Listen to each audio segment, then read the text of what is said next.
നമസ്കാരം. മാധ്യമ ധാർമ്മികത എന്നൊരു സാധനമുണ്ട്.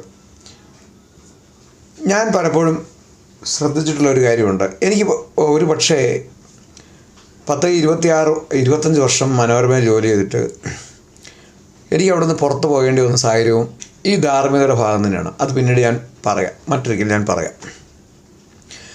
പറഞ്ഞു വരുന്ന വിഷയം എന്താണെന്ന് വെച്ച് കഴിഞ്ഞാൽ, രാഹുൽ മാങ്കൂട്ടത്തിൽ അയാൾക്കെതിരെ കുറച്ച് ആരോപണം ഉയർന്നിരിക്കുകയാണ്. ഇതിൻ്റെ ശരിതെറ്റുകൾ വിലയിരുത്താൻ ഞാൻ പോലീസോ ന്യായാധിപനോ അല്ലാത്തതുകൊണ്ട് നിലവിൽ തൽക്കാലം അത്ര ഒരു വിഷയത്തിലേക്ക് ഞാൻ കടക്കുന്നില്ല. പക്ഷേ രാഹുൽ മാങ്കൂട്ടത്തിൽ എന്ന വ്യക്തിയെ വളഞ്ഞിട്ട് വേട്ടയാടിയ റിപ്പോർട്ടർ ചാനൽ ബാർക്ക് റേറ്റിംഗ് കൂട്ടാൻ വേണ്ടി, അല്ലെങ്കിൽ അവരുടെ ചില താല്പര്യങ്ങൾ സംരക്ഷിക്കാൻ വേണ്ടി ഈ മഴു ചാനൽ, മഴു എന്ന് പറഞ്ഞ സാധനം എന്തല്ലോ, മരംമുറിയാണ് അതിൻ്റെ പ്രധാന ജോലി എന്ന് പറയും. മഴു ഉപയോഗിക്കുന്ന ആ ഒരു കാര്യത്തിന് വേണ്ടി മാത്രമാണ്. നമ്മൾ മറ്റു കാര്യങ്ങൾക്ക് മഴു ഉപയോഗിക്കാറില്ല, മരം വെട്ടാൻ ഉപയോഗിക്കുന്നതാണ്. അവരുടെ ഇല്ലാക്കഥകൾ, നുണക്കഥകൾ അത് വിശ്വസിച്ചുകൊണ്ട് കേരളം ഇത്രമാത്രം ഉടനെ അത് കാണാൻ വേണ്ടി ലക്ഷക്കണക്കിന് പ്രേക്ഷകരാണ് ഉണ്ടായിരുന്നത്. നിങ്ങളൊരു കാര്യം മനസ്സിലാക്കണം, അതിൻ്റെ സമ്മർദ്ദത്തിന് വഴങ്ങിയിട്ട് കേരളത്തിലെ പ്രമുഖ ചാനലുകൾ, ഏഷ്യാനെറ്റ് അടക്കമുള്ള എല്ലാ ചാനലുകളും സമ്മർദ്ദത്തിന് വഴങ്ങിയിട്ട് രാഹുൽ മാങ്കൂട്ടത്തിനെതിരെ വിവാദവുമായിട്ട് വന്നു. ആ ഒരു വിവാദത്തിൻ്റെ പശ്ചാത്തലത്തിലുണ്ടായ സംഭവം എന്ന് വെച്ചാൽ, ഞാൻ കഴിഞ്ഞ ദിവസം ഞാൻ പറഞ്ഞല്ലോ KPCC ജനറൽ സെക്രട്ടറി ആയിട്ട് സംസാരിച്ചപ്പോൾ അദ്ദേഹം പോലും ഒരു അഴകുഴമ്പൻ നിലപാടാണ് ഈ വിഷയത്തിൽ സ്വീകരിച്ചത്. രാഹുൽ മാങ്കൂട്ടത്തിൻ്റെ കാര്യം എന്തുമായിക്കോട്ടെ, അതിൻ്റെ ധാർമ്മികത അല്ല വിഷയം. നമ്മൾ പറഞ്ഞൊരു നമ്മൾ അഡ്രസ്സ് ചെയ്യേണ്ട ഒരു വിഷയം, ഒരു രാഷ്ട്രീയക്കാരനെ സംബന്ധിച്ച് അയാൾ അഡ്രസ്സ് ചെയ്യേണ്ടത് അല്ലെങ്കിൽ അഭിസംബോധന ചെയ്യേണ്ടത് സമൂഹത്തെയാണ്. അയാൾക്ക് നമ്മളെപ്പോലെ വ്യക്തിപരമായ പല വിഷയങ്ങളും കാണും, പല പ്രശ്നങ്ങളും കാണും. ആരും അതീതരല്ല.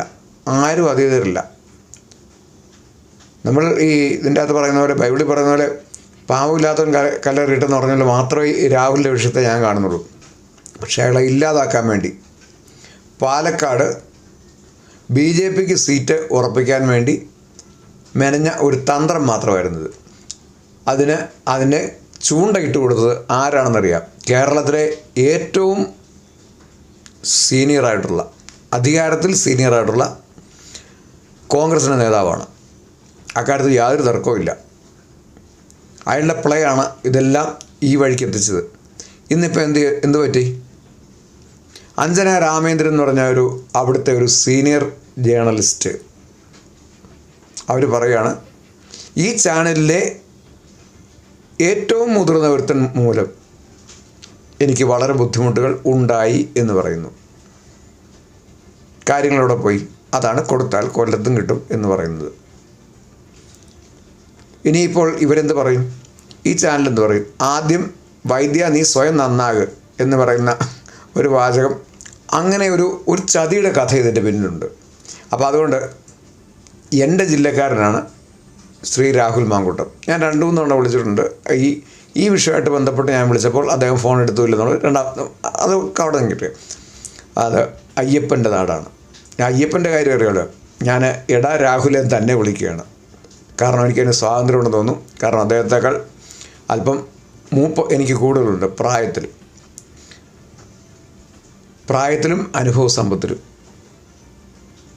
അപ്പോൾ അതുകൊണ്ടാണ് പറയുന്നത്, രാഹുൽ മാളത്തിലിരിക്കാതെ വെളിയിലോട്ടിറങ്ങണം. ഇയാൾ കണ്ടുപിടിക്കുന്നത് ഷാഫി പറമ്പലിനെ കണ്ടുപിടിക്കുക. ഇറങ്ങിയില്ലേ? ഓടി വിളിച്ചുണ്ടോ? ഈ പൂച്ച പട്ടിക്കിട്ട് തല്ലും. പൂച്ച ഇങ്ങനെ ഇതിൻ്റെ കൈ കൊണ്ട് ഇങ്ങനെ പട്ടിക്കിട്ട് തല്ലുമ്പോൾ എനിക്ക് അനുഭവമുള്ള, ഈ പൂച്ചയും പട്ടിയൊക്കെ വളർത്തുന്ന ശീലമുള്ള ആളാണ് പറയുന്നത്. ഈ പൂച്ച പട്ടിക്കിട്ട് തല്ലും. കുറേ കാലം ഞാൻ പട്ടി ക്ഷമിക്കും. അവസാനം വട്ട കടി കടിച്ചാൽ പിന്നെ പൂച്ച അതിൻ്റെ 7 അയിലൊക്കെ തടുക്കുകയില്ല. ആദ്യമൊക്കെ പട്ടി പോട്ടെ പൂച്ചയല്ലെന്ന് ഓർത്ത് ഞാൻ നിൽക്കും. അതുകൊണ്ടാണ് വീണ്ടും ആവർത്തിക്കും, ഷാഫി പറമ്പലിനെ കണ്ടുപിടിക്കണം. കഴിഞ്ഞ ദിവസം കണ്ടായിരുന്നല്ലോ. തെരുവിൽ തടയാൻ അവകാശമില്ല, സഞ്ചാര സ്വാതന്ത്ര്യം എന്നൊരു സാധനമുണ്ട്. അതാണ് DYFI. ഒരു കാലത്ത് എന്തായിരുന്നു ഈ പാർട്ടി? എന്തായിരുന്നു? എന്തൊരു അർത്ഥവും വ്യാപ്തിയും ഉണ്ടായിരുന്ന പാർട്ടിയാണ് DYFI. ഇന്ന് അതിൻ്റെ ഒരു പതനത്തിലേക്കാണ് ഈ DYFIയും CPMഉം പൊയ്ക്കൊണ്ടിരിക്കുന്നത്.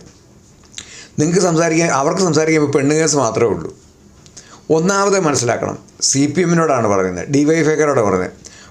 ഇത്തരം വിഷയങ്ങളൊന്നും ഇവിടുത്തെ ചെറുപ്പക്കാർ അഭിസംബോധന ചെയ്യുന്നില്ല, അഡ്രസ്സ് ചെയ്യുന്നില്ല എന്നുള്ള കാര്യം ആദ്യം മനസ്സിലാക്കുക. എങ്കിൽ മാത്രമേ നിങ്ങൾക്കിനിയും ഭാവി ഉണ്ടാകത്തുള്ളൂ. അല്ലെങ്കിൽ എപ്പം പെട്ടി മടക്കിയെന്ന് കൂട്ടിയാൽ മതി. അതാണ് ഈ പാർട്ടിക്ക് ഇനി സംഭവിക്കാൻ പോകുന്നത്. അറിയാമല്ലോ, ഉമ്മൻചാണ്ടിക്കെതിരെ ഉണ്ടായ ആരോപണങ്ങൾ അറിയാമല്ലോ. അത് കഴിഞ്ഞ് ആ ഉമ്മൻചാണ്ടിയെ ജനങ്ങൾ ഹൃദയത്തിൽ ഏറ്റിയതറിയാമല്ലോ. ഈ ജനത തന്നെ പശ്ചാത്തപിച്ചറിയാമല്ലോ. ഒരു മലയാളി സമൂഹം മൊത്തത്തിൽ പശ്ചാത്തപിച്ചറിയാമല്ലോ. ഇവിടെ ആർക്കും ഈ പെണ്ണ് ഇന്നത്തെ കാലത്ത് ഇതൊന്നും ആരെയും ബാധിക്കുന്ന കാര്യമല്ല. അതൊന്നുമല്ല കാര്യങ്ങൾ. കൃത്യമായിട്ട് മണ്ണെണ്ണ കിട്ടണം, പഞ്ചസാര കിട്ടണം, അരി കിട്ടണം, അല്ല നല്ല റോഡ് വേണം, നല്ല പദ്ധതികൾ വേണം, വികസനപരമായ കാഴ്ചപ്പാടുകൾ വേണം. അടിസ്ഥാന വികസനം ഏറ്റവും വലിയ ഗൗരവമുള്ള വിഷയമാണ്. അത് ഉണ്ടാക്കി കൊടുക്കുക. നിങ്ങൾ ഈ പാർട്ടിയോട് പറയാനുള്ള ഒറ്റ കാര്യമുള്ളൂ, പെണ്ണ് വിഷയത്തിൻ്റെ പുറകെ പോകല്. അത് മറ്റുള്ളവരെ ആക്രമിക്കാൻ വേണ്ടി ഇതറിയാം. ഞാനിതിനകത്ത് CPM-നെ കുറ്റപ്പെടുന്നില്ല. ഇതിൻ്റെ അകത്ത് ഒന്നാമൻ എന്ന് പറഞ്ഞ ആളാണെന്ന് നമുക്കെല്ലാവർക്കും അറിയാം. അത് സംസ്ഥാന രാഷ്ട്രീയത്തിലെ കോൺഗ്രസ് രാഷ്ട്രീയത്തിലെ ഒന്നാമനാണ്. ഇതിൻ്റെ പിന്നിൽ കളിച്ചതെന്ന് എല്ലാവർക്കും അറിയാം. അയാളുടെ വിഡ്ഢിയാണ്. അതുകൊണ്ടാണ് അയാളുടെ ഇനീഷ്യലല്ല ഞാൻ പറഞ്ഞത്, എന്തോ ആയിക്കോട്ടെ. അപ്പം അയാളാണ് ഇതിൻ്റെ പിന്നിലുള്ളതെന്ന് എല്ലാവർക്കും അറിയാം. പക്ഷേ അതിനെ നിങ്ങൾ ഏറ്റുപിടിക്കാൻ പാടില്ലായിരുന്നു. നിങ്ങൾ സമൂഹത്തിനെ അഭിസംബോധന ചെയ്യുക. അന്നേരം നിങ്ങൾക്ക് വളർച്ച ഉണ്ടാകും. CPM-നോട് പറയാനുള്ളത്, കോൺഗ്രസിൻ്റെ ഗതിയും ഇങ്ങനെ പോയി കഴിഞ്ഞാൽ അധോഗതിയാവും. ഞാൻ കഴിഞ്ഞ ദിവസം പറഞ്ഞല്ലോ, ഞാനൊരു ചർച്ചയല്ല ഇതിനു മുമ്പ് ഒരു വീഡിയോ ഞാൻ പറഞ്ഞ ഒരു കാര്യമുണ്ട്. കേരള രാഷ്ട്രീയം സംഭവിക്കാൻ പോകുന്നത് വലിയൊരു ട്വിസ്റ്റുണ്ട്. എന്തുകൊണ്ടാണ് BJP-യുടെ ബുദ്ധി നിങ്ങൾ കണ്ടുപിടിക്കണം. നിങ്ങൾ രണ്ട് രാഷ്ട്രീയക്കാരോടും പറയാം, CPM-നോടും കോൺഗ്രസിനോടും പറയാം, എന്തുകൊണ്ടാണ് BJP ഈ വിഷയത്തിൽ തൽക്കാലം പിൻവലിച്ചിരിക്കുന്നത്. അവർക്ക് കാര്യം മനസ്സിലായി. ഇവിടുത്തെ യൂത്ത് കോൺഗ്രസ് അല്ല, യുവജനങ്ങൾക്ക് ഒരു താല്പര്യമില്ല ഇത്തരം വിഷയങ്ങൾ. രാഹുൽ മാങ്കൂട്ടത്തിൽ അങ്ങോട്ട് പോയോ ഇങ്ങോട്ട് പോയോ നാണമില്ലേ? ഇതെന്നെ മുത്തുച്ചിപ്പിയോ? ഇതിൻ്റെ കമ്മ്യൂണിസ്റ്റ് പാർട്ടി ഓഫ് ഇന്ത്യ മുത്തുച്ചിപ്പി എന്നാണോ ഇതിൻ്റെ പേര്?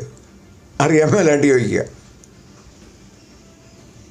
പിന്നെ നിങ്ങൾ നോക്കുക, സോഷ്യൽ മീഡിയയിൽ വരുന്ന കമൻറ്റ് ബോക്സുകളിലേക്ക് മാത്രം നോക്കിയാൽ CPM-നോടും കോൺഗ്രസിനോടും പറയുകയാണ്.